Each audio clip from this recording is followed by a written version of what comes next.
Bueno, arrancamos. Arrancamos con antimicrobianos. Son dos clases, esta y la que viene. Vamos a empezar con algunas definiciones primero. En sí, la definición de antibiótico es la definición de una sustancia química producida por un microorganismo utilizada para eliminar o inhibir el crecimiento de otros microorganismos infecciosos. Nosotros actualmente utilizamos este término para nombrar a todos los antibióticos, no solo aquellos que son producidos por otros microorganismos. Pero cuando se comenzó a hablar de quimioterapia para enfermedades infecciosas, esta es la definición correcta. Cuando aparecieron los productos sintéticos, es donde aparece la palabra quimioterápicos, y son aquellos compuestos que se escuchan feos. Y tengo... Ah, bien. Stop, devices. Vamos a ver.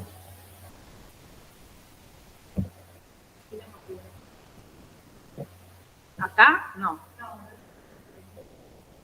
El sistema de la vamos a ver. ¿Dónde?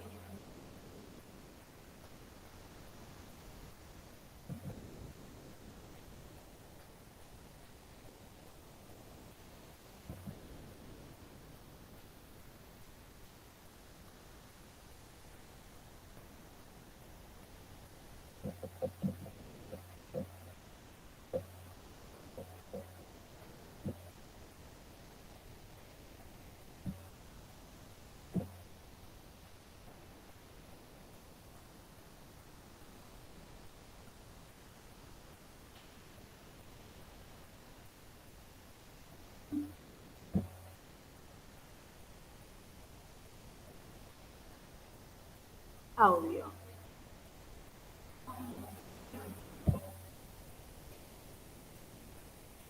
A ver, ¿ahora me escuchan mejor? ¿Qué dijeron?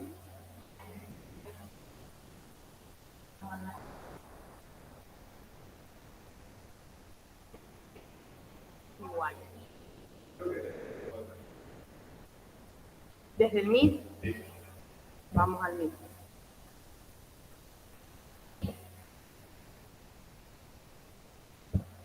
Por acá. Vamos. Listo.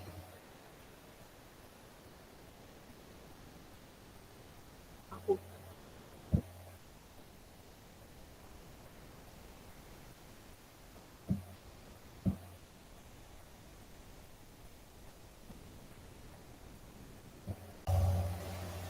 A ver si me escuchan mejor.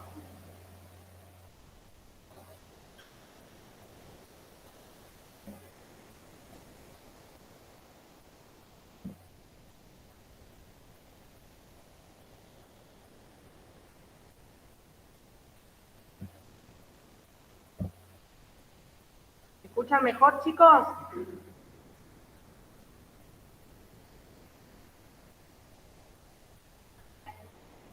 ¿Eh? Bueno. Otra cosa no sé qué hacer. Más que esto.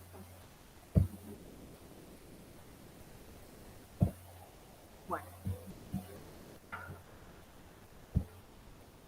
Entonces, les decía, la palabra quimioterápicos es para aquellos compuestos obtenidos por síntesis química que poseen actividad antimicrobiana. Entonces, son los compuestos que se empezaron a generar o a producir a través de síntesis química, tratando de imitar la estructura orgánica, la estructura química de los compuestos que hasta ese momento se conocían, que eran los que provenían de otros microorganismos. Los antimicrobianos en general son aquellas sustancias químicas que en bajas concentraciones son capaces de inhibir e incluso destruir microorganismos sin producir efectos tóxicos en el hospedador. La clasificación de los antibióticos, que es lo primero que vamos a ver, está dado, y en realidad de los antimicrobianos en general también, está dada o se da de muchas formas. Una es a través de su estructura química, que sería la primera clasificación. Otra es por su espectro de acción. Entonces acá tienen de amplio espectro como las tetraciclinas, cloranfenicol y algunos betalactámicos. De espectro intermedio, macrólidos y aminoglucósidos. Y de espectro reducido, glucopéptidos. Cuando hablamos de espectro, hablamos de a qué especies de microorganismos van a tener sensibilidad estos antimicrobianos para tratar de revertir esta infección. Porque cuando se habla de amplio espectro, porque pueden actuar sobre distintos organismos de distintas cepas. Es más, gram positivos y gram negativos a veces, aerobios o anaerobios, todo lo que ustedes saben de microbiología. Respecto al efecto antimicrobiano, tenemos bacteriostáticos, como las tetraciclinas, sulfamidas, trimetoprima, cloranfenicol, macrólidos y lincosamidas, o bactericidas, como betalactámicos, aminoglucósidos, entre otros.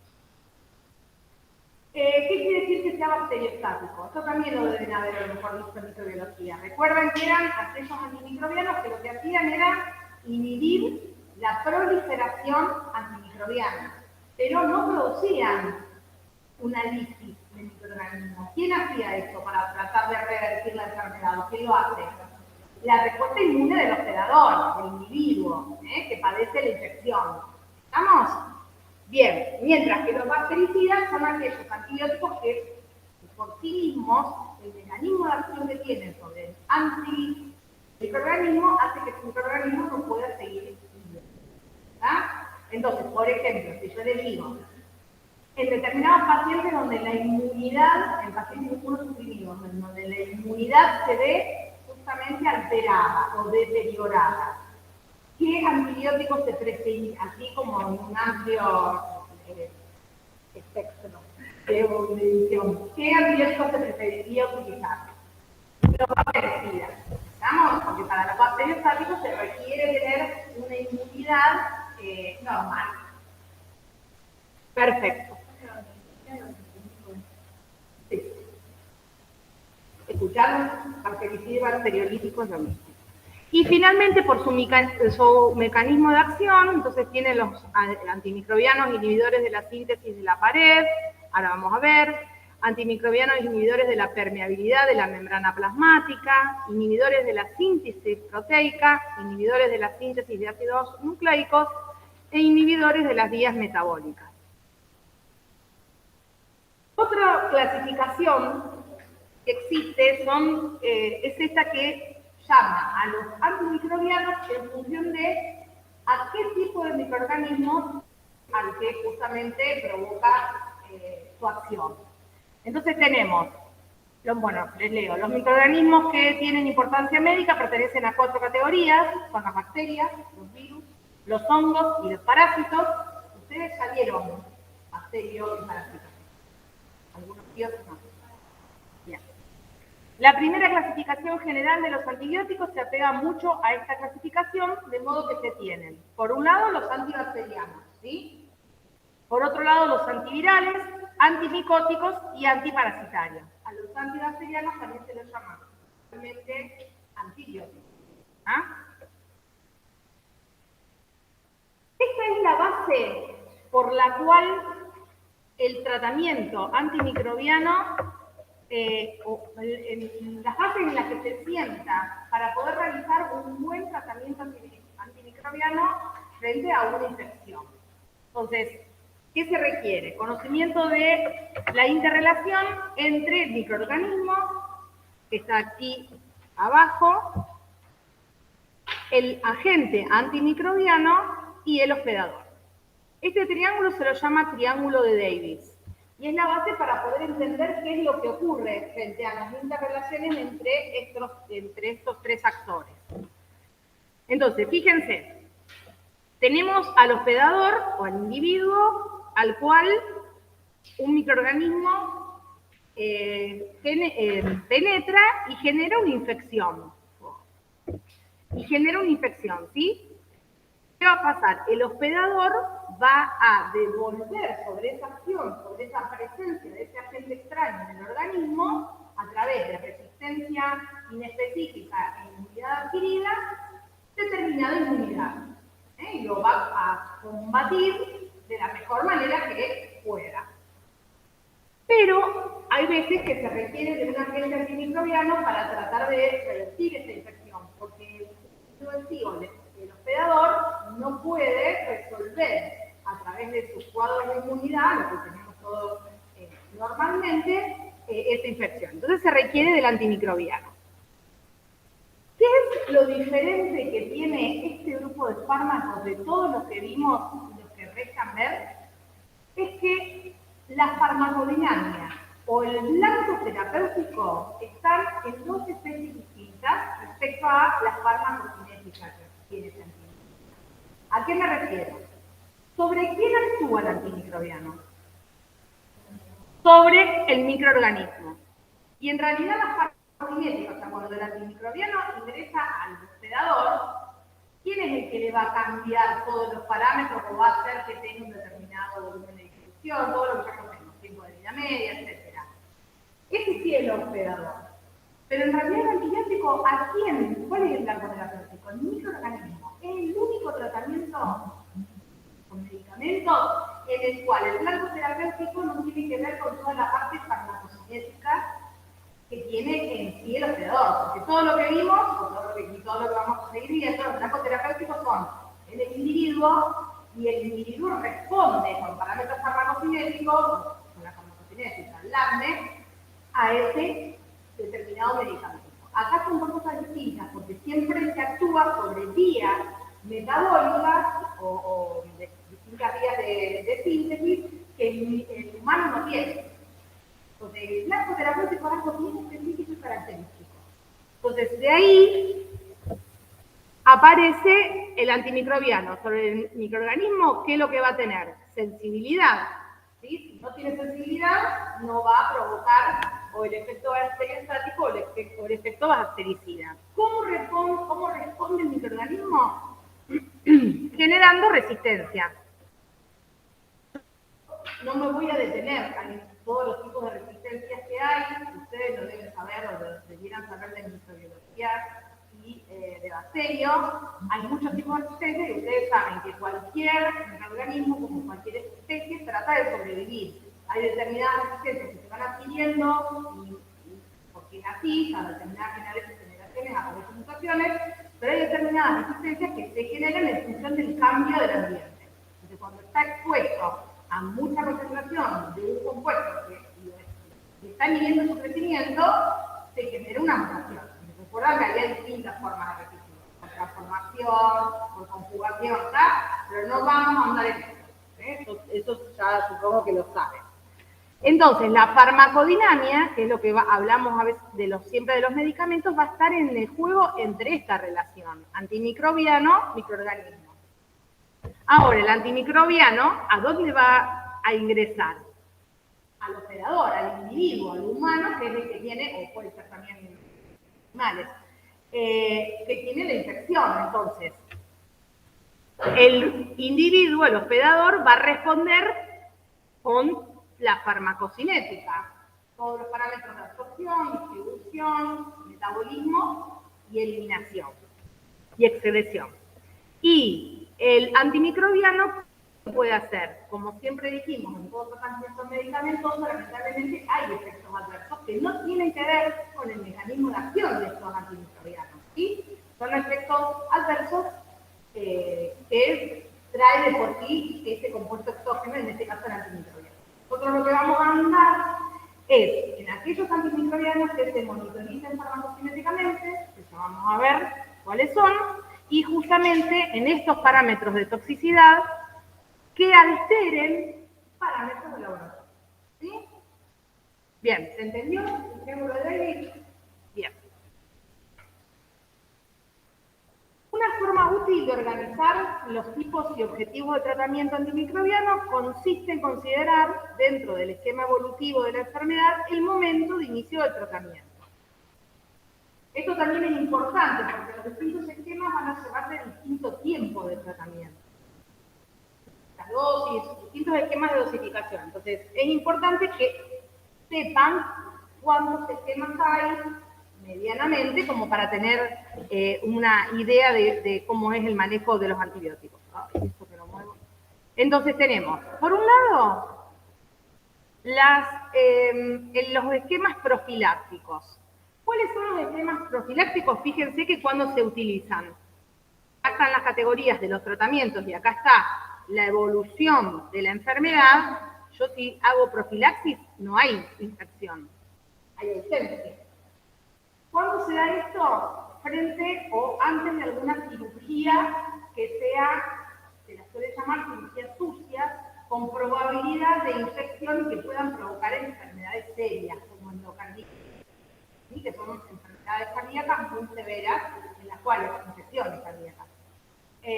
Después son muy difíciles de justamente de tratar, ¿sí? Y otras formas de profilaxis bastante comunes tendrán previas a maniobras odontológicas.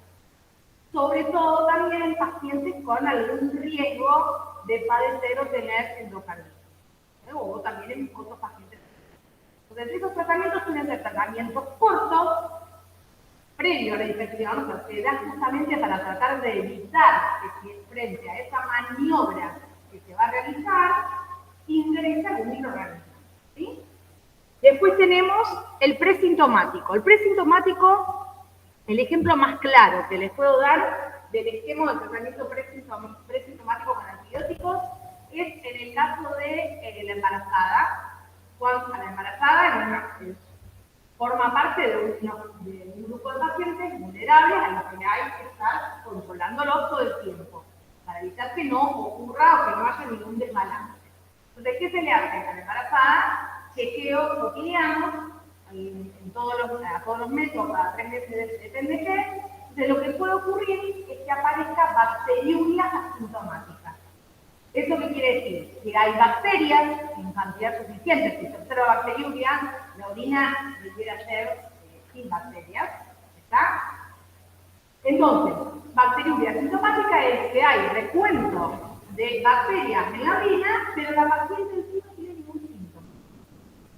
¿Por qué hacemos la distinción en la embarazada? Porque esta bacteriuria asintomática, a lo mejor muchos de nosotros las padecimos un montón de veces, pero el organismo solo pudo revertir esta infección y nunca nos enteramos de que tuvimos una bacteriuria asintomática.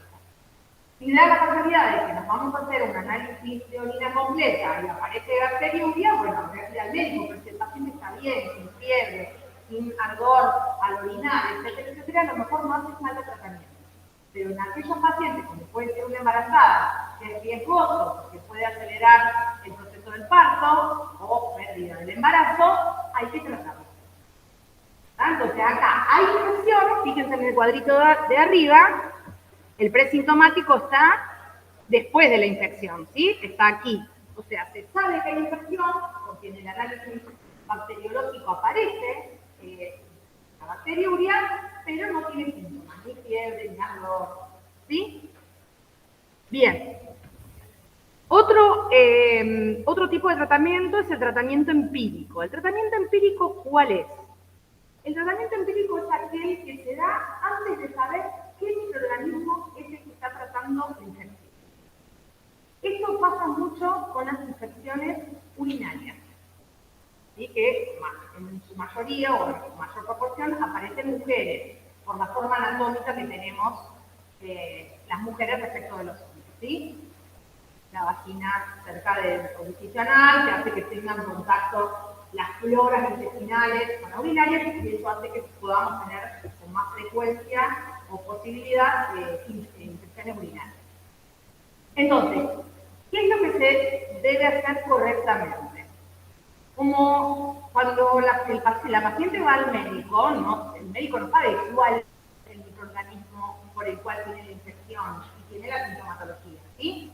Entonces, ¿qué hace? Da un tratamiento empírico. Dentro de ese tratamiento empírico puede ser un tratamiento de mayor espectro, pensando que a lo mejor lo más probable es que sea una bacteria gram negativa y abarca un poco más de lo que se necesita para justamente eliminar al microorganismo. Porque lo que no les dije, en el tratamiento antimicrobiano, lo ideal es solamente eliminar esa bacteria. ¿Por qué? Porque nosotros en distintos lugares del organismo tenemos floras normales. Entonces, obviamente, cuando estemos bajo tratamiento antibiótico, todas esas floras se van a alterar. De hecho, uno de los mayores problemas con los tratamientos antibióticos por vía oral es justamente la batida de la flora intestinal, que muchas veces requiere de dar algún suplemento para tratar de volver a fortalecer y restablecer esa microbiota. ¿Estamos? Entonces, uno lo que quiere es que ese tratamiento sea lo más específico posible, pero frente a los síntomas y a cómo se siente el paciente, la gravedad del cuadro también, cuando no se sabe exactamente con nombre y apellido cuál es el microorganismo que está causando la infección, se da un tratamiento empírico. Yo le doy como ejemplo la infección urinaria. Se suele dar cotrimoxazol, que lo vamos a ver hoy, que es una asociación entre dos antibióticos, sulfonamida y cimetropidina. ¿Sí? Eso es cotrimoxazol. Pero después la paciente se hace el urocultivo y le da que es una infección por Escherichia coli. Entonces, y obviamente sale un antibiograma. En el antibiograma sale que ese microorganismo es sensible a quinolona, a cloroquinolona. Entonces se le da, se cambia el tratamiento de cotrimoxazol por ciprofloxacina. ¿Vamos? Lo que la paciente esté bien puede pedir un tratamiento empírico, pero si a lo mejor no revierte y además para tratar de cerrar el cuadro y que no se da un espectro, siempre cuidando el buen uso de los antibióticos, siempre hay que tratar de hacerlo más específico. ¿Vamos? ¿Me siguen? Perfecto. Así que eso sería el tratamiento empírico. El definitivo que está debajo es lo que yo les dije con este ejemplo. Una vez que se sabe el urocultivo que es sensible a la ciprofloxacina, se cambia el cotrimoxazol por la ciprofloxacina. ¿Estamos? Una cosa, a ver si los chicos, estos chicos me van a saber seguro. La paciente se va a la casa con la indicación médica, por un lado, la prescripción de tratamiento empírico y por otro lado, la prescripción para hacerse el urocultivo con el antibiograma. ¿Cómo hace? ¿Cómo es la secuencia?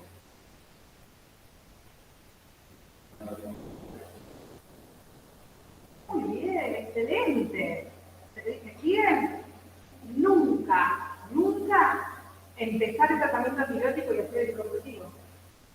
Eso va a lo más probable que es negativo. ¿Por qué? Porque ya tenemos antibióticos en la muestra que queremos hacer el urocultivo. Posible. Eso es fundamental. Entonces, cuando el paciente llama para preguntar qué tengo que hacer, también el farmacéutico se lo podría indicar, se lo podría indicar también el médico, pero bueno, desde todos los lugares donde se puede aportar y preguntar al paciente, está bueno hacerlo. Cuando soliciten o pregunten por eso, ustedes le tienen que decir que primero de todo se hace el urocultivo como se debe hacer, indicado como ustedes haber dicho, más bien se lo hicieron en la tesis. Bien, cuando el chorro medio, la asepsia, ¿estamos? Bueno. Y después inmediatamente empieza a tomar el antibiótico. ¿Estamos? Bien, principalmente con este tipo de cosas. No en todas las infecciones, yo insisto con la infección urinaria porque es más fácil de explicarles, justo con todo esto. No en todas las infecciones se hace esto.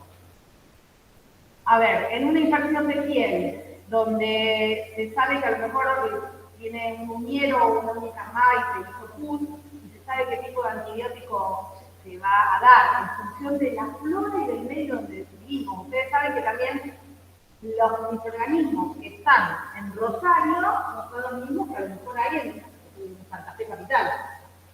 Y eso depende de la flora que haya en el ambiente, ¿sí? Entonces, en función de eso, el médico prescribe para esa infección en particular un determinado antimicrobiano y además evalúa si conviene o no hacer cultivo.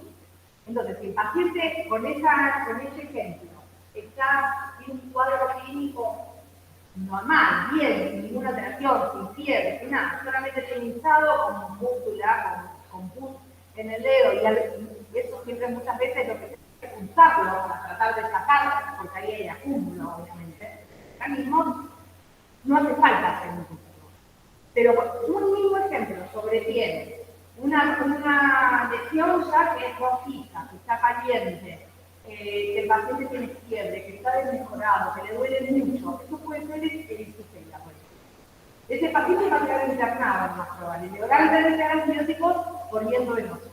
Entonces, probablemente se empiece con un tratamiento físico y ese paciente sí se le recupera. Pero no a la mayoría de los pacientes ambulatorios, por todas las infecciones que podamos llegar a tener, se les realiza cultivo. ¿Vamos? En el caso de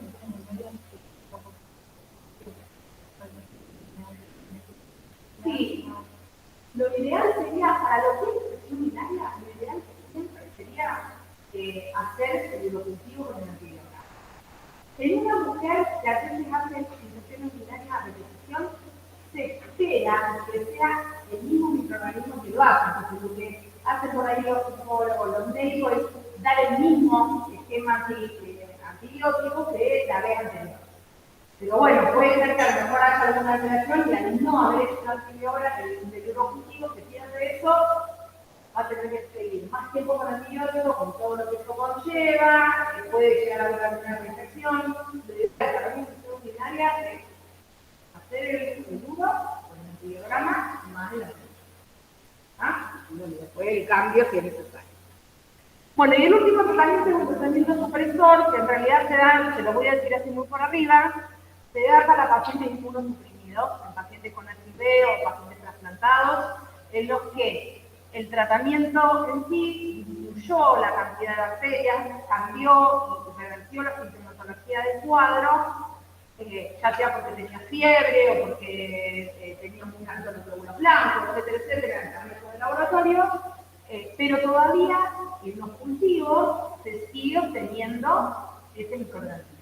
Entonces, a esos pacientes en particular se los sigue tratando con dosis más bajas, usualmente son estos tratamientos, que las que estuvo para tratar de sacar la infección, o el tratamiento previo definitivo. ¿Estamos de acuerdo? A veces, en algunas situaciones particulares, puede llegar a ser crónico. No sé si crónico para toda la vida, pero crónico a lo mejor de 1 o 2 años. Pero se dan en estas situaciones muy particulares, muy particulares. Pacientes inmunosuprimidos, que en esos pacientes inmunosuprimidos en los que todavía se sabe que el organismo está, el microorganismo, o sea, sigue estando infectado, es mucho más riesgoso dejarlo pasar como si nada y que después aparezca la enfermedad. Porque eso es otra que tienen que tener en cuenta. Si hay infección no quiere decir que haya enfermedad. Muchas veces, como te dije, podemos tener un montón de cuadros con bacteriuria asintomática y el organismo requiere solo la situación, no requiere de nada. De hecho, podría ser así, qué sé yo, en las infecciones, a veces en infecciones bacterianas, donde se podría dar algún antibiótico, muchas veces no haría falta. Si uno se queda en la cama, guarda reposo, para que el organismo pueda tener la energía suficiente para que la inmunidad esté bien, a lo mejor en 2 semanas el cuadro revierte. El problema es que la forma de vida que tenemos nosotros no podemos estar tanto tiempo por una infección que no sea estreptocócica, por ejemplo, a nivel de esquina, en la garganta, y el antibiótico porque uno quiere que el cuadro revierta rápidamente. No quiere tener piel, quiere sentir bien, porque no le dan bien el trabajo, porque el chico tiene que después, etcétera, etcétera. Pero ¿me entienden eso? O sea, que estemos infectados no quiere decir que es enfermedad. Hay enfermedad cuando la inmunidad pasa algo que la ustedes ya saben también mejor que eso de bacterio, porque yo ya ahí hasta quedó, pero bueno, recuerden que los distintos tipos de microorganismos tenían distintos tipos de virulencia, entonces depende de ese equilibrio entre el microorganismo y el hospedador, no necesariamente en todos los cuadros se llega a sanidad, porque se requiere algo más porque probablemente es más virulento. De estreptococo beta hemolítico. Si sobre todo en niños, si un pediatra sospecha estreptococo beta hemolítico en el niño, sí o sí debe hacer un exudado sanguíneo.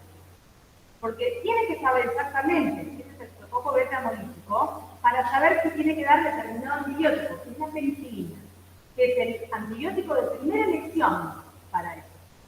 Pero antes de dar la penicilina, tiene que saber que se puede poner beta hemolítico, porque si no se puede dar cualquier otro antibiótico, no, pero para otro tipo de infección bacteriana. ¿Estamos? Entonces, acá hay este otro caso también. Los chicos, cuando se sospecha el estreptococo beta hemolítico, se requiere del cultivo a través de un endofaringio para saber si es esa cepa bacteriana. ¿Y por qué es tan importante esto? Porque el estreptococo beta hemolítico, la enfermedad que causa es forma autoanticuerpos en riñón y en hueso. Y puede llevar a enfermedades muy serias. Entonces, por eso, en aquello que se refiere exactamente con nombre y apellido o microorganismo. Y si eso no se puede, por más que el chico esté bien y se la baje, que esté con 38 grados, no.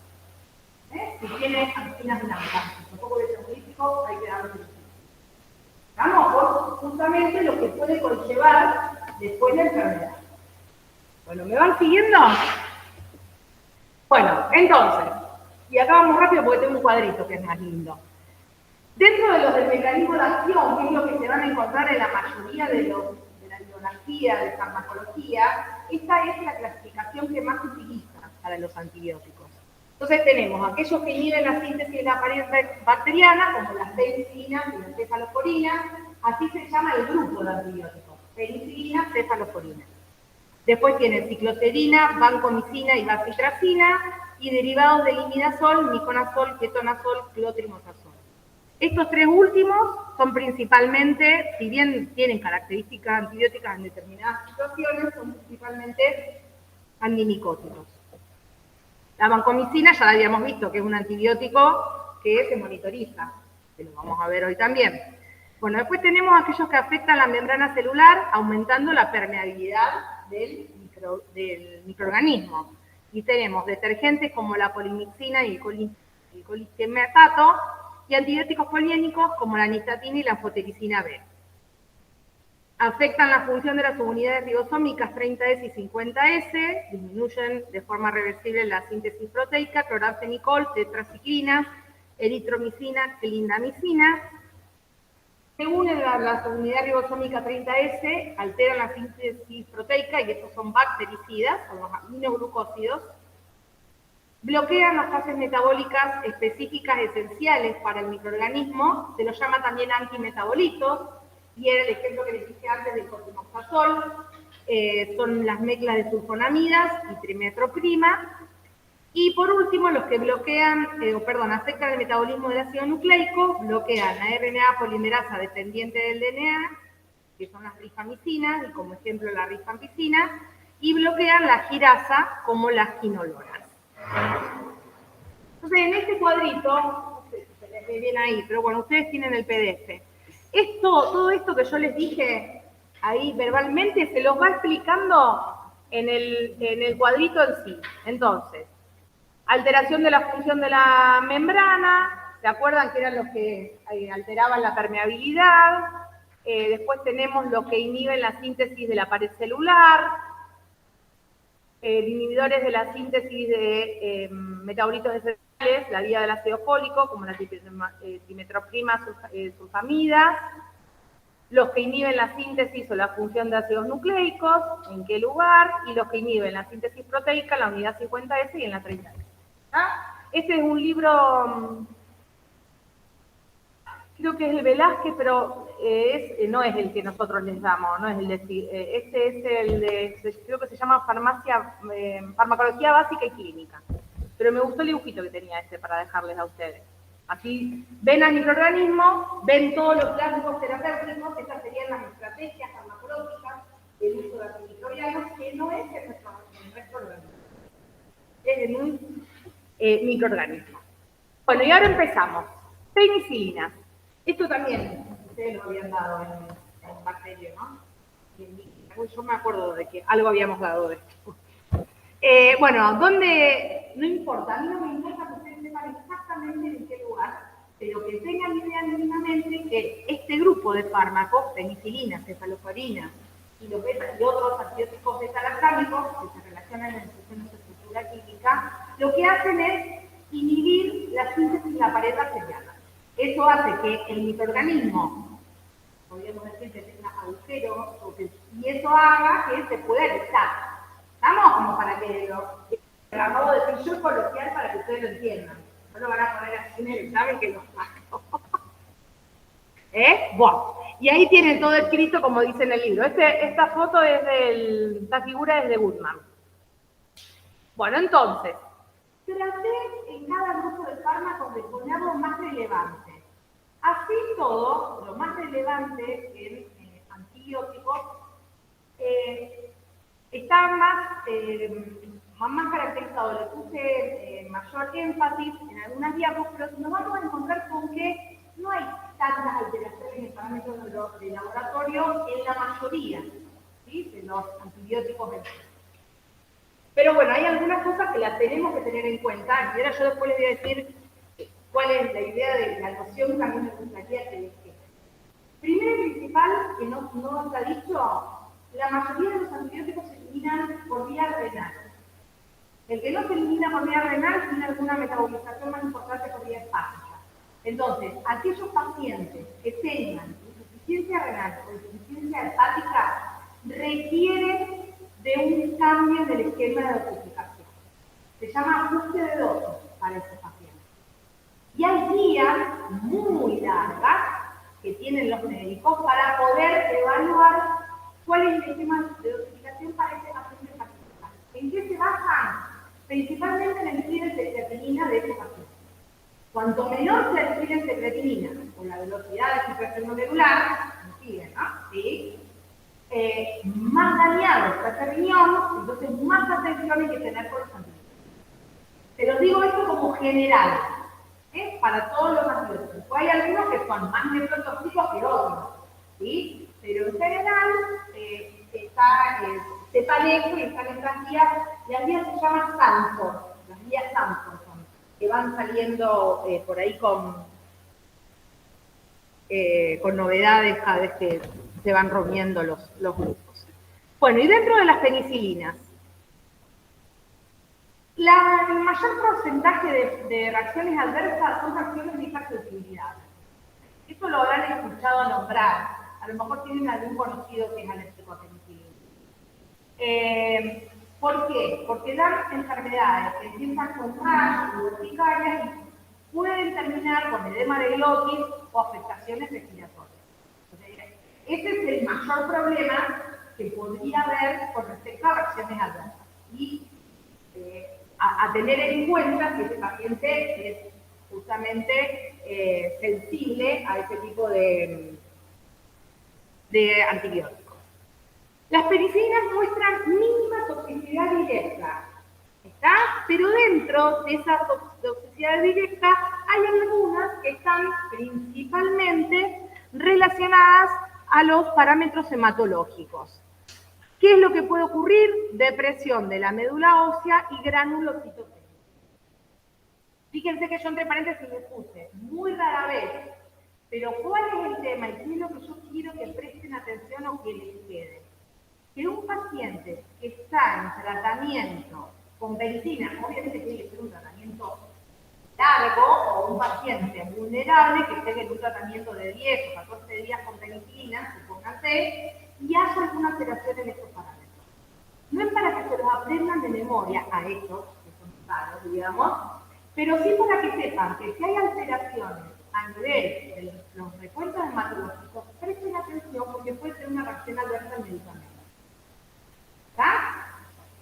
Bien. Después, por ejemplo, Ayuda dice que puede haber hepatitis, particularmente con la inacilina. Yo les diría que para todo lo que vamos a ver de aparición de reacciones adversas, tengan en cuenta eso. Puede aparecer, se los adelanto, los spoileo. Se los adelanto del resto de la teoría. Pero la mayoría de los efectos que puede haber son sobre los parámetros hematológicos, sobre el hígado o sobre el riñón. Entonces, cuando llega a haber alguna alteración de todas estas, pero el bioquímico está haciendo el informe de sus estudios, sabe que el paciente está en tratamiento con antibiótico y además tiene alguna otra enfermedad de base, etcétera, etcétera, Tiene que pensar, no se puede olvidar que puede ser una racional ventaja del tratamiento antibiótico. ¿Ah? Eso es lo que yo quiero que les quede. Después puede haber defecto de la hemostasia y esto depende de la deficiencia en la agregación plaquetaria y puede ser causada por la interferencia en la unión de agentes agregantes a los receptores plaquetarios y esto se puede dar con penicilina G, carbanicilina, piperacilina y pircacilina. Rara vez puede aparecer con las penicilinas dentro de esta toxicidad directa albuminuria, cilindruria y hematuria. Pero fíjense que esta es rara y a la anterior que yo le dije sobre los parámetros hematológicos es muy rara. Fíjense que la alteración renal puede estar en este caso. Otra cosa que vamos a ir viendo, ¿qué? Porque es una de las cosas que siempre me preguntan. ¿Qué nombres de fármacos? Ya se lo vengo diciendo en el otro tema, le tengo que saber. La idea es que tengan, que puedan saber por lo menos los grupos que hay, que conozcan los cabezas de grupo. Lo que tiene de bueno los antibióticos es que están las cabezas de grupo. En este caso podemos hablar de penicilina, cefalosporina o beta-lactámico. Bueno, el beta-lactámico no, porque no me dice el nombre, pero en sí la penicilina es un antibiótico y la cefalosporina es otro antibiótico. Entonces, que tengan idea de esto. Acá yo les voy a mostrar, no me acuerdo si acá aparecían, los cuadros con algunos nombres, pero no es que se los sepan de memoria. Que si más o menos les suena que puede estar dentro del grupo de las penicilinas, que sea así. Y la idea de los exámenes, ya sea parcial o final, para ustedes también va a ser esta. O que digan cabeza de grupo, o a lo mejor digan es un antibiótico que pertenece a tal grupo. ¿Ah? Como para que ustedes puedan relacionar, ¿sí? Porque otra vez les digo, cuando ustedes, ¿qué es lo que pretendemos? Cuando ustedes ya hacen el informe del laboratorio, no se acuerden obviamente los nombres de memoria de todos los medicamentos, pero si tienen alguna duda ya tienen una base, la pueden ir a buscar, saben dónde, o con las páginas que después les tengo que dar, me tienen que acordar, de interacciones o los prospectos de Siemens, que son como los que les subí para que trabajen en tareas de aula o en ANMAT, y ahí se fijen qué tipo de medicamentos es, ¿sí? Y lo busquen.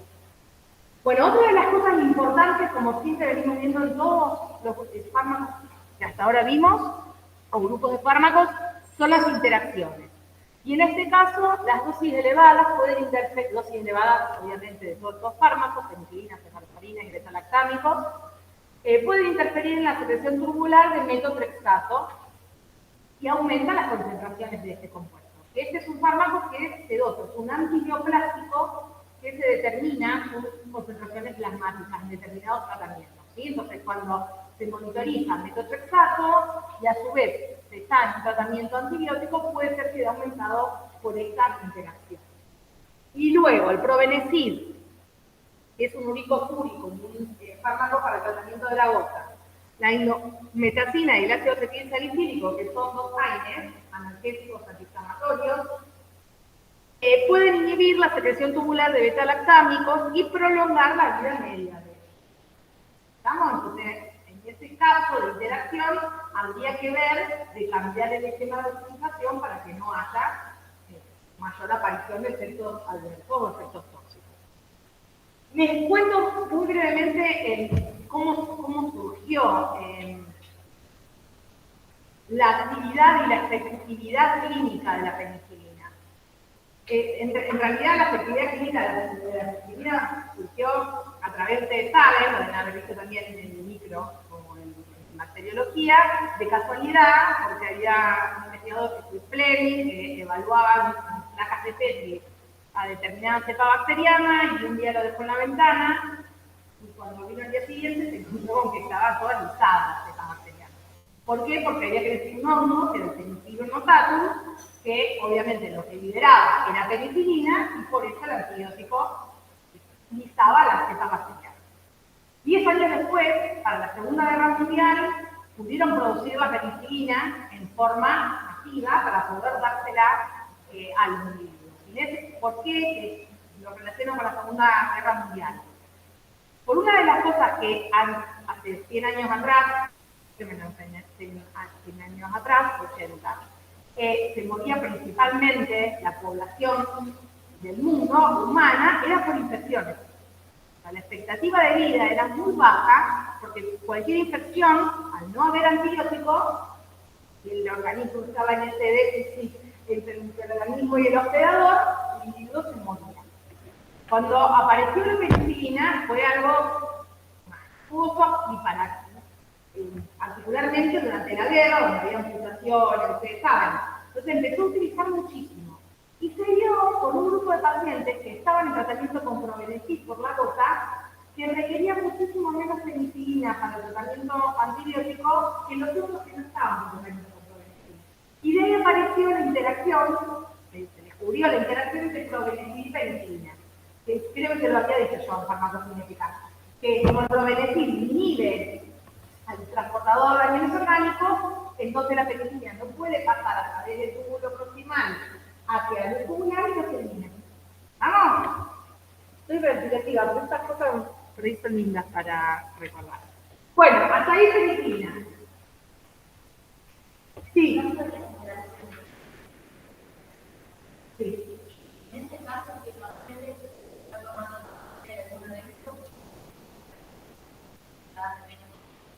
o le estima la dosificación. A lo mejor el tiempo entre dosis, hacerlo más largo. O sea, lo que se cambia es el esquema.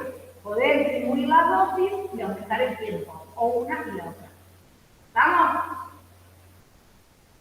Otra de las cosas, ya que dijiste eso, que es importante tener en cuenta, lo vamos a ver ahora con un grupo de fármacos. Los antibióticos, hay dos grupos de antibióticos bien marcados. Y son los antibióticos dependientes de la concentración. ¿Qué quiere decir eso? Para ejercer su acción requiere una concentración elevada del antibiótico, el mayor tiempo posible que esté en el organismo del hospedador. Y otros que dependen pendientes del tiempo. Básicamente, esto sería así. En los del tiempo, ustedes recuerden que tenemos esto, ¿sí? Entonces, la media, ¿se acuerdan que pasaba más o menos por acá? ¿Está? Entonces, para aquellos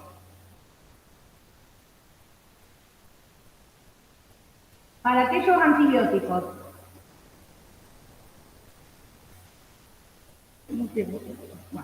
para aquellos antibióticos dependientes del tiempo, se necesita que por encima de la concentración inhibitoria mínima, que ahora vamos a hablar qué es, esté el mayor tiempo posible por encima de esa concentración inhibitoria mínima, ¿sí? Mientras que los que son dependientes del tiempo tienen picos muy elevados, ¿sí?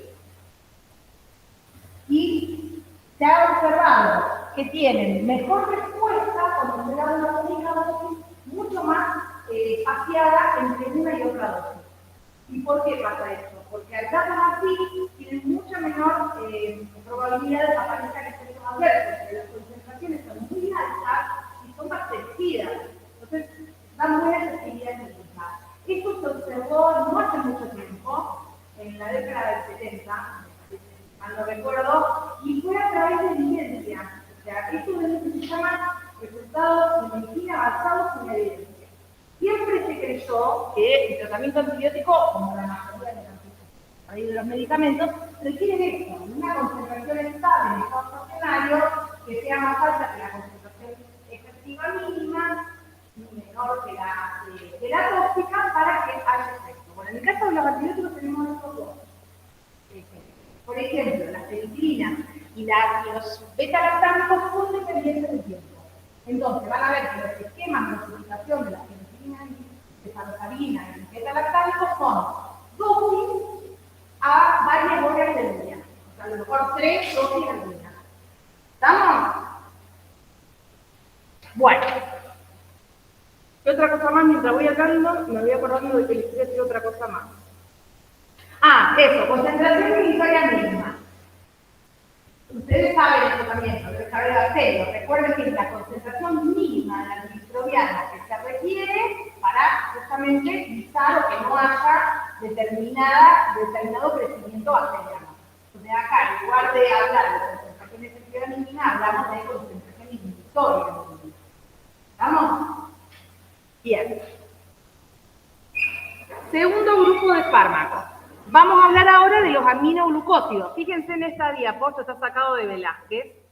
Es el mecanismo de acción de los antimicrobianos que interfieren en la síntesis de proteínas. Entonces acá vamos a tener a los aminoglucósidos, por acá vamos a tener las tetraciclinas, cloranfenicol y los macrólidos. O sea, todos actúan a lo largo de la vía de síntesis proteica, pero en distintos lugares. ¿Está? Entonces, vamos con los aminoglucósidos. Se unen a la unidad ribosomal 30S.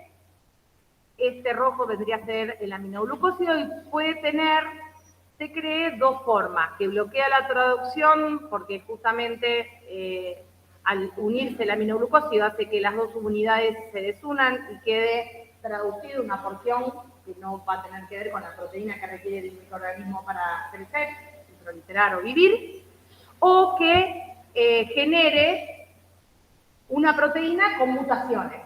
Eso también haga que la síntesis proteica de ese microorganismo no sea efectiva. Bueno, se excretan casi por completo a través de filtración glomerular. Estos no requieren secreción tubular, sí filtración glomerular. Y acá sí es muy importante que nos detengamos. Los aminoglucósidos son muy parientes en este sentido a la vancomicina, que no es un aminoglucósido, lo vamos a ver más adelante. Pero los efectos adversos que tienen sí son parecidos. Todos los aminoglucósidos pueden producir toxicidad vestibular, bloquear y renal, reversibles o irreversibles. Entonces, que provocan a través de la toxicidad vestibular y coclear es una ototoxicidad. La concentración en la endolinfa de los aminoglucósidos es muy alta y puede provocar toxicidad.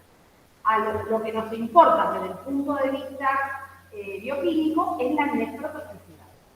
Se sabe que en gran porcentaje, fíjense, cerca del 8 al 26% de los individuos que reciben un aminoglucósido por varios días presenta alteraciones renales leves que casi siempre son reversibles.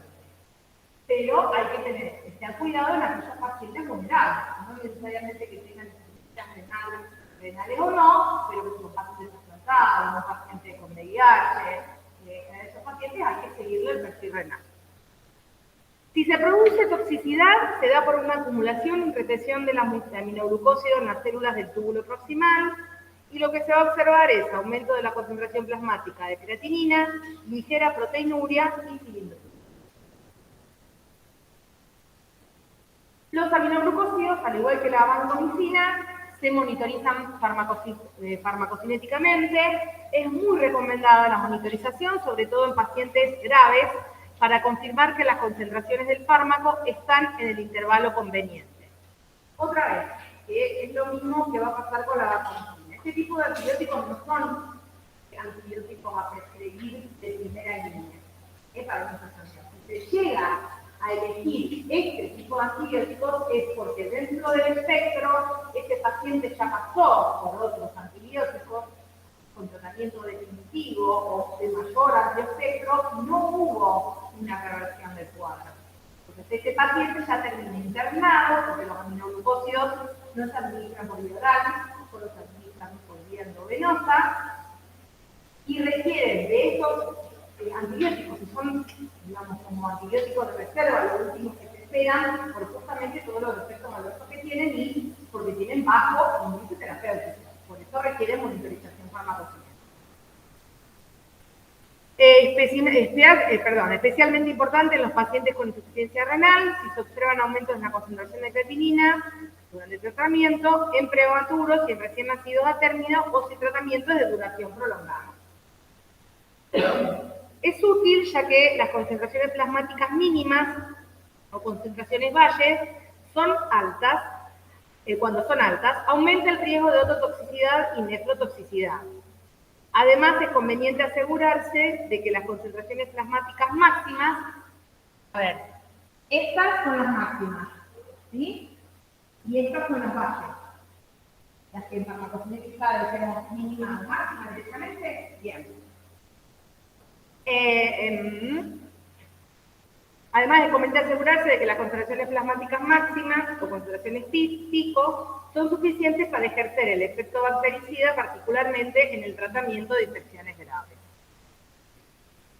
Y acá está el dibujito del por qué los aminoácidos se dio no hace muchos años atrás, conviene darlos en una única dosis espaciada en el clínico. ¿Por qué? Fíjense, lo voy a hacer acá si queda grabado. En la línea representa el umbral de la concentración inhibitoria mínima, que es, yo acá les puse todo para que después lo lean y lo vean bien, que es de 2 microgramos mililitros, ¿sí? Cuando yo estoy por debajo de ese umbral, ¿sí? Aquí debajo, tengo menos efectos tóxicos. Entonces, si yo estoy en el tratamiento cada 24 horas, que es el rojo, fíjense, estoy 12 horas con pocos efectos adversos. Y tengo 12 horas, concentraciones efectivas, que van a dar efectividad en el tratamiento, ¿sí? Mientras que en los otros voy a tener concentraciones que son mucho menores que las otras, pero van a ser efectivas también y poco tiempo por debajo de las concentraciones, de la concentración inhibitoria mínima. ¿Se dan cuenta? Entonces, se vio en estos trabajos que yo les cuento, de ver resultados basados en la evidencia clínica, cuando se recopilan metaanálisis, muchos estudios clínicos, evaluar los resultados de esos estudios clínicos se denominan metaanálisis, ese tipo de estudios, y se observó justamente que en estos fármacos, en estos antibióticos en particular, se veía mejor respuesta porque había menor aparición de efectos tóxicos en los pacientes que se daba una dosis diaria, a pesar de tener concentraciones mucho más altas. O sea, esta diferencia en concentraciones de 10 a 30 no era que me daba más toxicidad. ¿Estamos de acuerdo? Es simplemente por una observación de evidencia. Entonces, a partir de eso, que hay dos opciones de regímenes. Porque de hecho en los libros sigue apareciendo el régimen cada 3 horas, o sea, perdón, sí, 3 veces al día, cada 8 horas, que sería el violeta. ¿Está? Entonces, fíjense, el libro dice acá, regímenes de dosificación de administración 2 o 3 veces por día, que sería la curva violeta. Se determina la concentración máxima en una muestra de plasma, obtenida 30 minutos después de finalizar la infusión intravenosa o 60 minutos después de la administración intramuscular. Y la concentración valle se determina justo antes de administrar la siguiente dosis. Cuando se administra una dosis única diaria, que era el rojo, era el esquema rojo, la concentración máxima no suele determinarse, puesto que es plenamente bactericida, porque sí que se acuerdan, era 3 veces mayor que la otra que se sabe que era bactericida. En general, 3 o 4 veces la concentración máxima obtenida en los regímenes de dosificación fraccionada. Un método para determinar la concentración valle es tomar una muestra a las 24 horas de la administración, es decir, inmediatamente antes de la siguiente dosis. O sea, acá, en este punto. ¿Sí? Y si dan, hay que asegurarse que los niveles sean inferiores de 1 y 2 microgramos mililitros o de 5 a 10 microgramos mililitros para cada uno de los antibióticos. Dentro de los aminoglucósidos son pocos, no son muchos los que tenemos que saber. Tenemos gentamicina, tobramicina, netirimicina y amicacina. Yo al menos les pido gentamicina y amicacina, que es lo que más se usa. Sin embargo, con este método puede ocurrir que los pacientes que excreten rápidamente el fármaco estén infradosificados sin que pueda advertirse. ¿Por qué?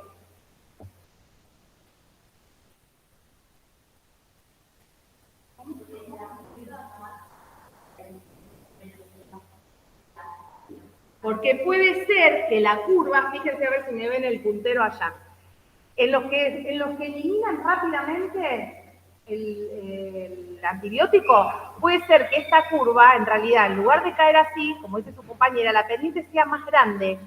Y esto esté en esta concentración hace un montón de tiempo. Entonces, si lo hacemos ahí a las 24 horas a lo mejor no va a dar esos niveles que yo les dije, pero nos vamos a estar perdiendo de saber si 12 horas estuvo con concentraciones bactericidas. ¿Está? A eso es lo que va. Justamente de esta forma, de evaluarlo de esta forma, ¿sí?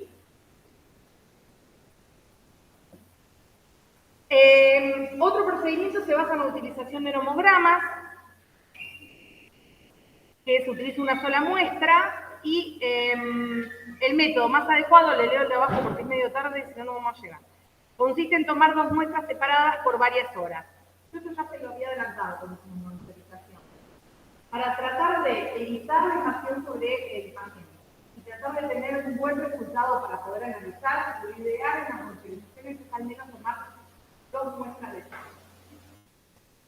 Podría ser más, porque lo mejor sería poder calcular el área bajo la curva. Uno no está completamente seguro de cómo es.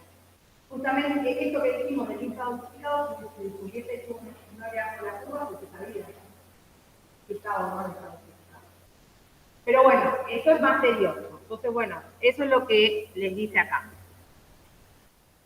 Acá les explica el por qué para el caso de los aminoglucósidos. Fíjense que como son dependientes, como les expliqué acá en el pizarrón, de la concentración, el parámetro con el cual se va a evaluar y cómo se está eliminando siempre va a ser la concentración máxima sobre la concentración inhibitoria mínima o el área bajo la curva. Entonces acá aparecen los aminoglucósidos, que son los que principalmente tienen esta forma, esta farmacocinética. Y por otro lado, las penicilinas, donde principalmente lo que importa es que esté durante más tiempo, este ejemplo que les daba acá, a una concentración por encima de la concentración inhibitoria mínima. Sí. Sí, señor.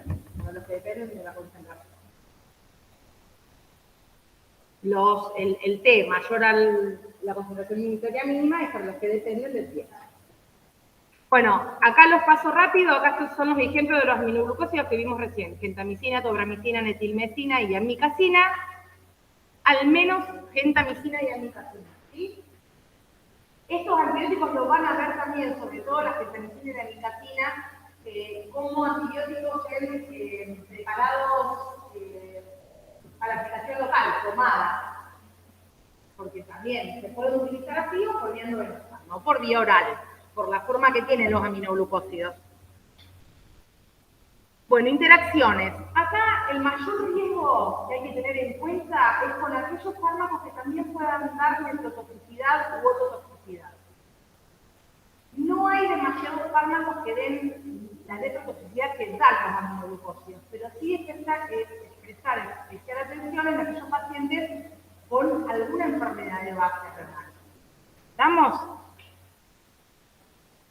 Bien, vamos a las tetraciclinas y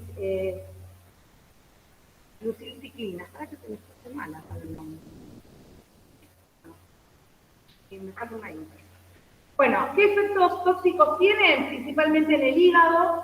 Se ha observado hepatotoxicidad en sujetos con insuficiencia renal que recibieron 2 gramos del fármaco o más al día por vía parenteral, pero tal efecto también puede aparecer cuando se administran grandes cantidades por vía oral. En las embarazadas está contraindicado porque son susceptibles al daño del hígado inducido por la tetraciclina. También puede ocurrir efectos tóxicos en riñones. Las tetraciclinas pueden agravar el aumento de la creatinina y la urea plasmática en individuos nefrópatas. En personas que ingirieron esto es algo importante. La tetraciclina es uno de los medicamentos que no se puede seguir consumiendo una vez vencido. Porque los metabolitos, cuando son degradados, dan un síndrome que se llama el síndrome de Fanconi, caracterizado por todos estos parámetros que les digo, ¿sí? Vieron que hay otros medicamentos que se pueden seguir utilizando, hasta 6 meses, un poco más. Lo que más pierde por ahí es la efectividad, más que un problema de seguridad. En este caso, las tetraciclinas no se deben consumir vencidas por los productos de degradación que forman, ¿sí? Bien, la administración de tetraciclina por largo tiempo puede ocasionar leucocitosis, linfocitos atípicos, granulación tóxica de los granulocitos y púrpura trombocitopénica. Esto se los dejé principalmente para que sepan que como los antibióticos, la mayoría pueden dar reacciones de hipersensibilidad, la eosinofilia va a aparecer por esa reacción en sí. A veces se manifiesta justamente en la serie blanca y a veces no. Entonces, que haya eosinofilia en un paciente con tratamiento antibiótico no sería raro.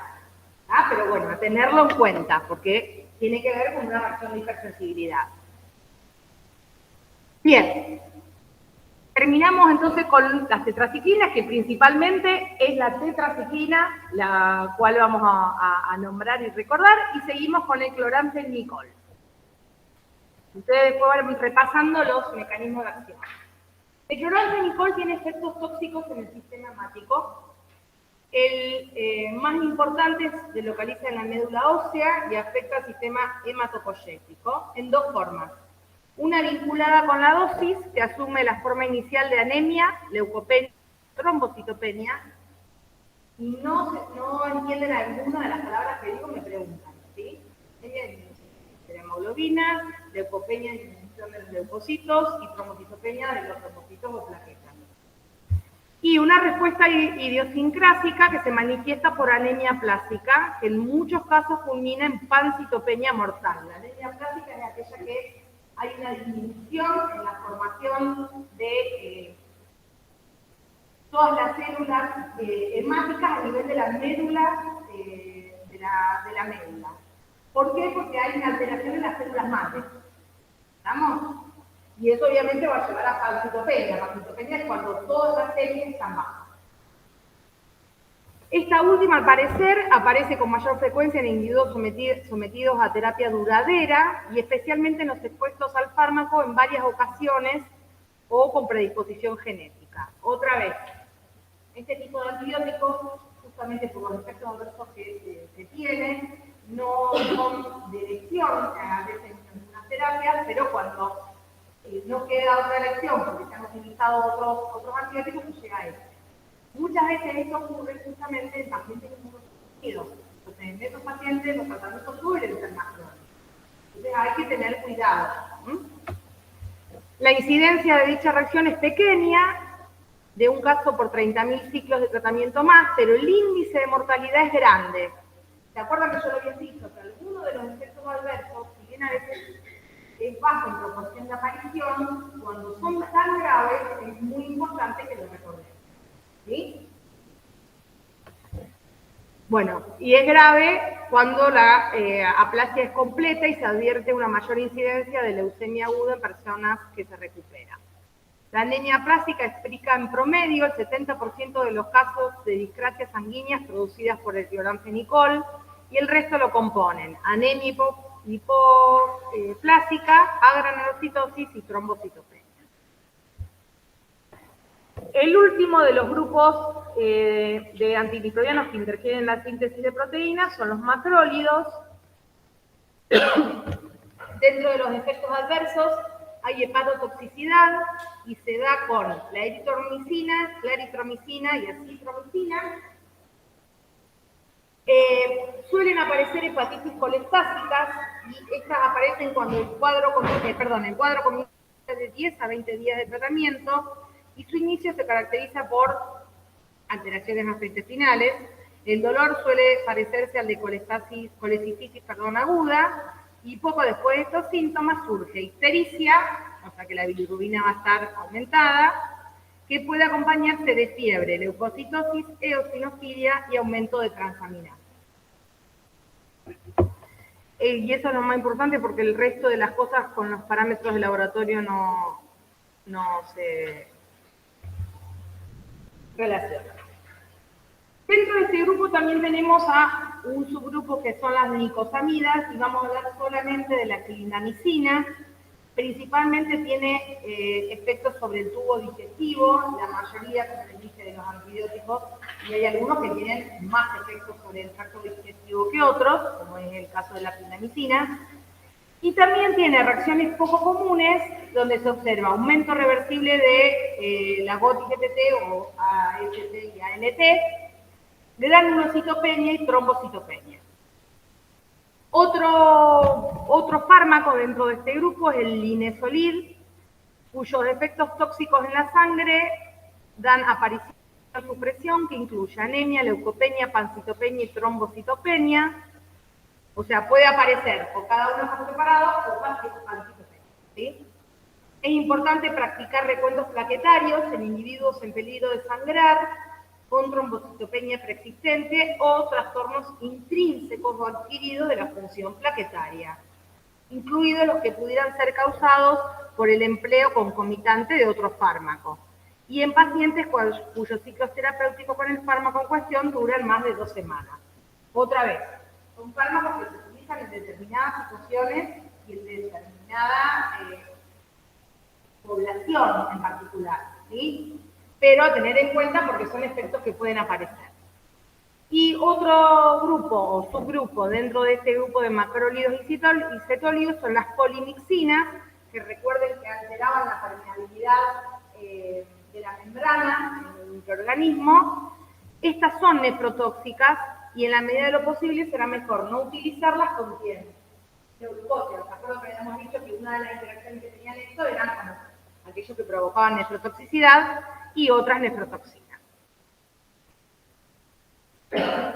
Bueno, y ahora hablamos del glucopéptido, o de un glucopéptido, porque hay otros, pero nosotros vamos a ver la vancomicina.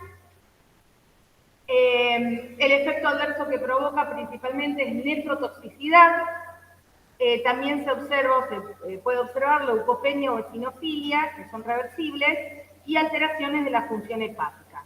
Como ustedes ya saben, porque lo vimos en una clase anterior, se monitoriza la vancomicina, tiene un índice terapéutico bajo. Ahí teníamos escrito el efecto terapéutico que justificaba el uso, los efectos adversos que provocaban, lo más importante desde el punto de vista bioquímico, las alteraciones renales.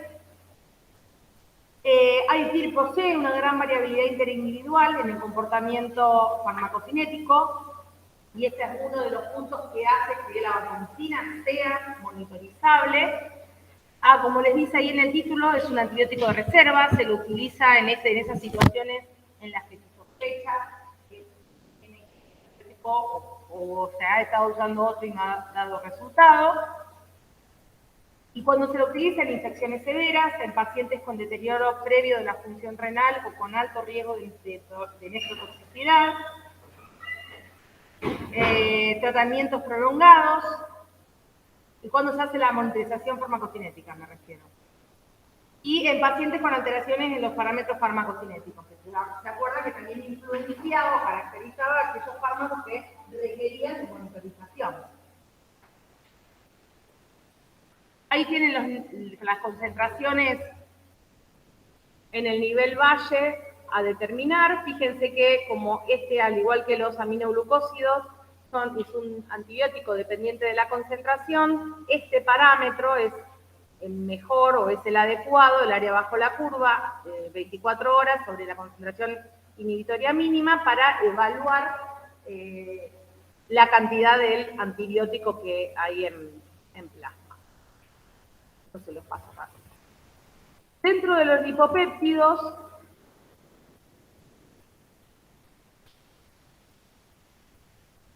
tenemos a la daptomicina. Este antibiótico tampoco se utiliza masivamente, en general es bien tolerada, pero se ha descrito una elevación de la creatinfosfoquinasa.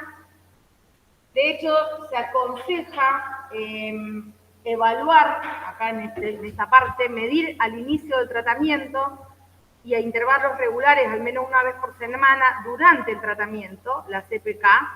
Obviamente hay que tener especial cuidado en aquellos pacientes cuya administración conjunta con estatinas. ¿Y quién más? Estatinas y quién más aumentaba la CPK. Fibrato. El fibrato. Esa, la que disminuía el sí, señor. Acuérdense del fibrato o ácido fíbrico. Que vamos a ver, también estaba el fibrocilo, era el otro. Pero tanto el fibrato como la gestatina, obviamente va a ser, es muy cauteloso para dar en estos pacientes la daptomicina, ¿sí? Porque obviamente se que saber que es un tratamiento crónico, el paciente que viene con gestatina o con fibrato va a seguir tomando un tratamiento con el antibiótico. Bien, se han observado además niveles anormales de la función hepática, aumento de ALT y ST, o también de fosfatasa alcalina. En esta en particular encontré esto. ¿Se acuerdan que habíamos visto cuando vimos las alteraciones en los parámetros del laboratorio? Que una de las biológicas, que son todas estas que estamos viendo, que actúan sobre distintas vías metabólicas y hacen que los parámetros del laboratorio sean distintos en cada proceso. Y otra de las interacciones del fármaco con los ensayos de laboratorio. Para este fármaco en particular, para la daptomicina, se ha observado una falsa prolongación del tiempo de protombina y elevación del cociente del RI, que es el índice normal regularizado sí, índice normal. Cuando se utilizan para la valoración ciertos reactivos de la tromboplastina recombinante. O sea que probablemente con determinados reactivos o con determinados kits puede haber un falso alargamiento del tiempo de protombina.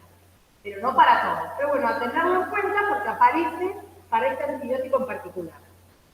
Y acá les aclaro que la posibilidad de resultados erróneos puede minimizarse tomando muestras para los ensayos de TP o del RI en un momento en el cual las concentraciones plasmáticas de la daptomicina sean mínimas.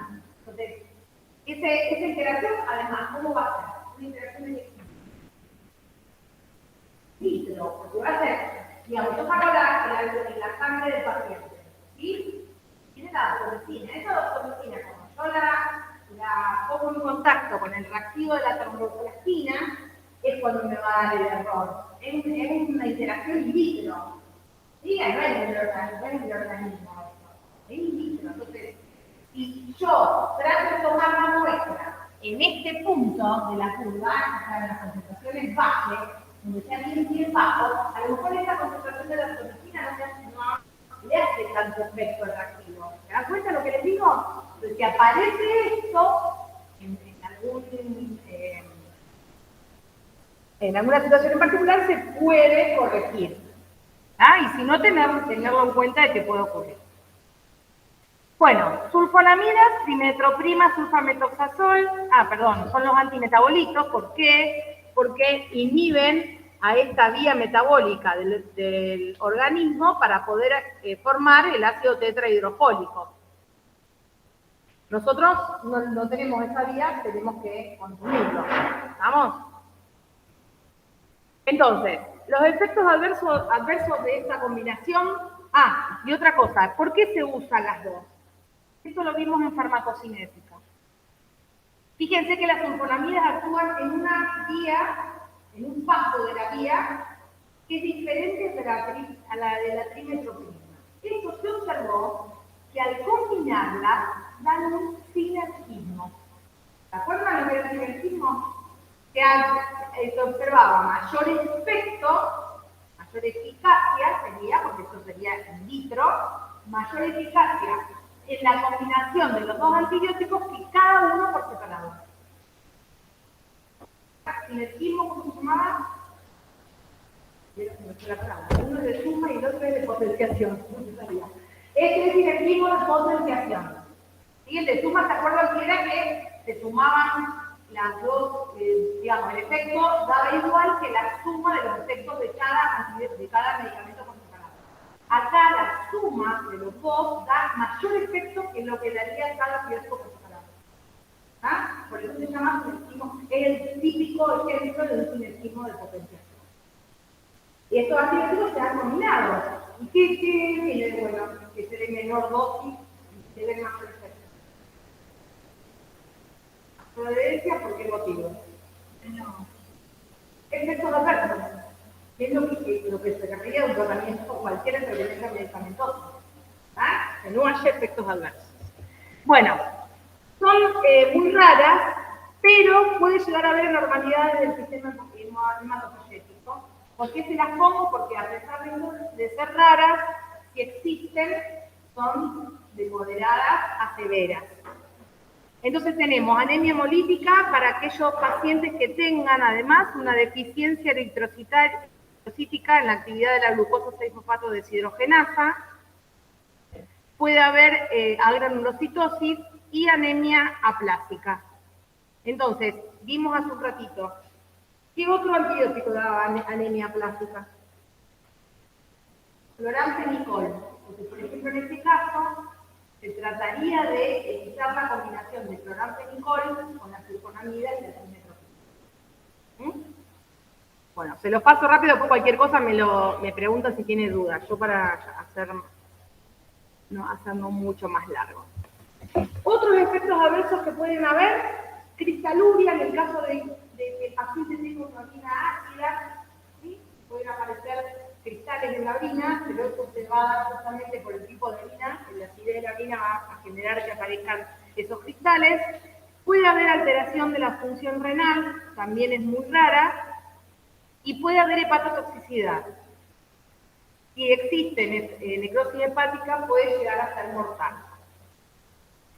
Luego tienen interacciones con hipoglucemiantes, que son aquellos que disminuyen las concentraciones de glucemia.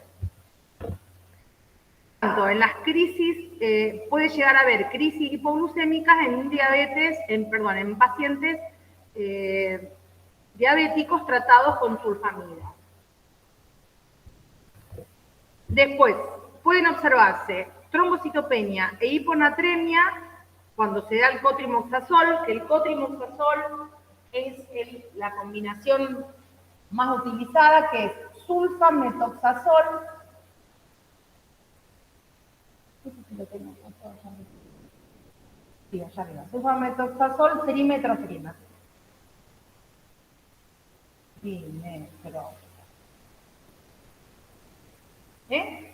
Esos dos combinados se llaman cotrimoxazol.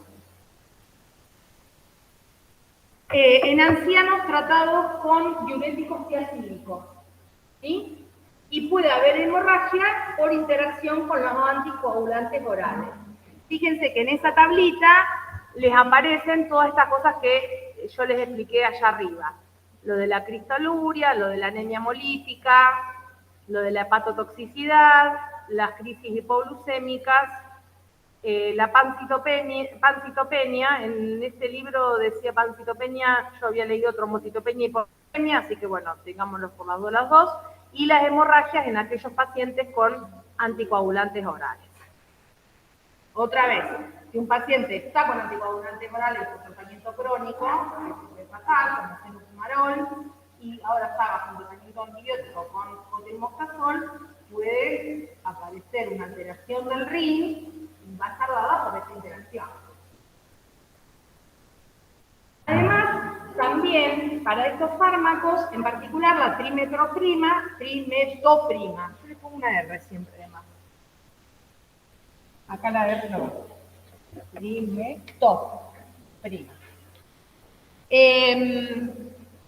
Interfiere con los ensayos para la determinación de metotrexato, que les comenté antes que era un antineoplásico, cuando se usa una enzima particular, que es la dehidroplato reductasa, procedente de esa cepa de Lactobacillus casei. No ocurre dicha interferencia si la determinación de metotrexato se efectúa por radioinmunoensayo, ¿sí? O sea, por otra técnica. Por una técnica en particular puede haber interferencia, por la otra no. Después, la trimetoprima puede interferir en la estimación de la creatinina plasmática cuando se usa la reacción de picato alcalino. Esto puede originar una sobreestimación de la creatinina del orden del 1%. La inhibición funcional de la secreción tubular renal de creatinina puede producir una falsa caída en el porcentaje de aclaramiento estimado de creatinina. Y después también el cotrimoxazol, o sea, esta combinación de sulfametoxazol y metropima, puede interferir en los resultados de la función tiroidea. Las últimas que vamos a ver son aquellas que tienen actividad sobre el metabolismo de los ácidos nucleicos. Una de ellas son las quinolonas, que actúan sobre la DNA-girasa bacteriana y la topoisomerasa 4. Las quinolonas que vamos a ver son ciprofloxacina, norfloxacina, levofloxacina. Otra cosa de los antibióticos, ahora que veo es que me acordé, los antibióticos, igual que otros fármacos, suelen tener distintas generaciones. De primera generación, segunda generación, tercera generación, cuarta generación. La cipro y la norfloxacina son de la misma generación, creo que es la segunda, y la levofloxacina es de la tercera generación. Las generaciones lo que hacen en las nuevas salidas de medicamentos en general, para antibióticos en particular, es tener una mejor eficacia y menores efectos adversos, obviamente. Entonces se cambia la estructura química, básica del grupo, tratando de aumentar eficacia, digo eficacia porque es in vitro, disminuyendo efectos adversos. ¿Vamos? Bien, por lo general las quinolonas y fluoroquinolonas se toleran bastante bien. Puede haber reacciones secundarias, principalmente en el tubo digestivo. Fíjense que esto aparece para todos los antibióticos. Y rara vez puede aparecer leucopenia, eosinofilia y una alteración leve de las transaminasas séricas. Creo que este es el último grupo de fármacos antibióticos. Tenemos los fármacos contra las picobacterias, y tenemos rifamicinas como la rifampicina, rifapeptina y rifabutina. Los fármacos antituberculosos aprobados, fíjense que están acá. Se utilizan también fluoroquinolonas, que las vimos recién, la rifamicina, streptomicina y macrólidos, que lo vimos anteriormente. También se utilizan isoniacidas y etionamidas, que eso lo vamos a ver la semana que viene, etambutol y piracinamida. Estos obviamente no. Igual vamos a ver lo que aparecen acá. Acá les puse estos dos cuadros que son de Velázquez, porque fíjense que tienen, como en todos los tratamientos, de primera línea y de segunda línea, y acá les explican cuáles son los distintos mecanismos de acción, que igualmente en esta figura de Goodman están explicados. Entonces, principalmente la rifampicina es un antibiótico que es bien tolerado, aparecen reacciones adversas en el 4% de los pacientes. Como factor de riesgo para la aparición de esas reacciones adversas es que la diferencia de edad en el paciente, al que sea alcohólico y presencia de alteraciones hepáticas. Los principales problemas que puede traer la rifampicina son problemas hepáticos, que es lo que más interviene para lo que es la reacción bioquímica, y dentro de las reacciones de hipersensibilidad, en tratamientos intermitentes, se puede ver eosinofilia, trombocitopenia, anemia hemolítica y pneumonia. Durante el tratamiento se puede observar trombocitopenia, leucopenia transitoria y anemia. Y algo que es importante tener en cuenta es que las secreciones se tiñen de colorado anaranjado. Entonces la orina de este paciente va a tener un color distinto porque está bajo el tratamiento antibiótico con rifampicina. Y muy importante en estos fármacos en particular, interacciones. La rifampicina es un potente inductor del receptor de citocromo P450. Entonces va a tener alteraciones con muchos fármacos, a los cuales disminuye el tiempo de vida media, como son antirretrovirales, los anticonceptivos, acá le sacaríamos los orales, los anticonceptivos, fenitoína, que era un anticonvulsivante, ¿se acuerdan? Warfarina, que es un anticoagulante, lo van a ver la semana que viene, creo, y las sulfonilurias, libenclamidas, que son hipoglucemiantes. Una cosa que les quiero decir de los antibióticos, que si bien alteran el tiempo de vida media de muchos fármacos, y en particular como la rifampicina, a través de alterar la metabolización de los mismos, los antibióticos pueden alterar la biodisponibilidad de distintos medicamentos. ¿Por qué? Porque al alterar la flora intestinal, alteran la absorción de muchos medicamentos. ¿Vamos? Entonces, eso también puede llevar a interacción con muchos medicamentos. ¿Sí? Otro fármaco que es de uso hospitalario solamente, que es la piracinamida. El efecto adverso más grave que tiene es hepatopatía, por lo tanto va a haber aumento de las AST y ALT, alanina y aspartato aminotransferasas. Antes de administrar la piracinamida es necesario practicar estudios de función hepática en todos los enfermos, que se repetirán a intervalos frecuentes durante todo el tratamiento. Si se advierten signos de daño hepático intenso, habrá que interrumpir el tratamiento. No, obviamente no se administran a pacientes que tengan disfunción hepática severa. Otra vez, como les dije con otro de los antibióticos, cuando se llega a la utilización de este tipo de antibióticos, se utilizan, podríamos decir, como última línea de reserva, de emergencia, porque tienen graves efectos adversos, en este caso en el hígado, hay que evaluarle la función al paciente antes de dársela. Y sobre todo, si se llega a este punto, lo más probable es que sean pacientes con alguna otra patología o inmunodeprimidos. Siempre recuerden eso. Bien. Pueden dar también hiperuricemia, ya que inhibe la excreción de uratos y a veces origina episodios agudos de gota. La isoniazida, que es otro fármaco que se utiliza para la tuberculosis, con frecuencia se observan mayores concentraciones séricas también de AST y ALT. Todos los pacientes que reciben el fármaco sufren hepatopatía grave. Tal situación es rara en individuos menores de 20 años, pero la incidencia aumenta con la edad, fíjense bastante, de 0,1 a 1,5 y a 2,3 después de los 50 años. Los pacientes pueden presentar hipersensibilidad a la isoniazida con púrpura con o sin fiebre y alteraciones hematológicas, como la granulocitosis y la trombocitopenia. Y puede también observar anemia hemolítica en pacientes con la deficiencia.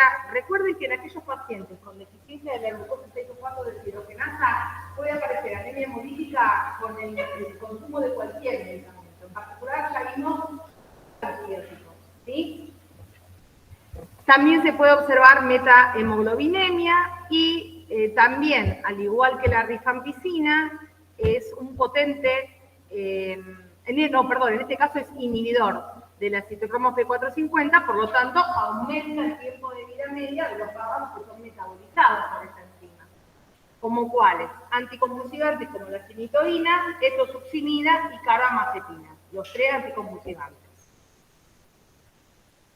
Bueno, y finalmente, dentro de los fármacos antituberculosos tenemos los efectos adversos que tienen aquellos que se utilizan dentro de la primera línea, que hay un cuadrito que les había dado unas diapo anterior, y está resumido la isoniazida, que es lo que provoca. Fíjense y subrayen lo que particularmente importa desde bioquímica, aumento de las enzimas hepáticas, rifampicina, trombocitopenia y coloración anaranjada de las secreciones por la orina, ¿sí?